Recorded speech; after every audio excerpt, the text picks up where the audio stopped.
നമ്മൾ ഭാരതത്തിന്റെ 80ാം സ്വാതന്ത്ര്യദിനം ആഘോഷിക്കുകയാണ്. ഈ വേളയിൽ നമ്മുടെ രാജ്യത്തിന് സ്വാതന്ത്ര്യം നേടിത്തന്ന മഹാത്മാവിനെ ഓർക്കാതിരിക്കാൻ നമുക്കാവില്ല.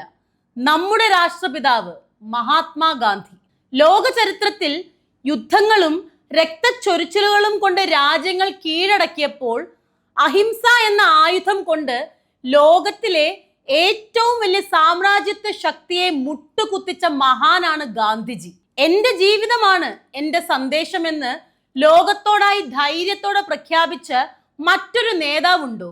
ഇല്ല. സത്യവും അഹിംസയും വെറും വാക്കുകളല്ല, മറിച്ച് അത് പ്രവൃത്തിയാണെന്ന് അദ്ദേഹം നമ്മെ പഠിപ്പിച്ചു.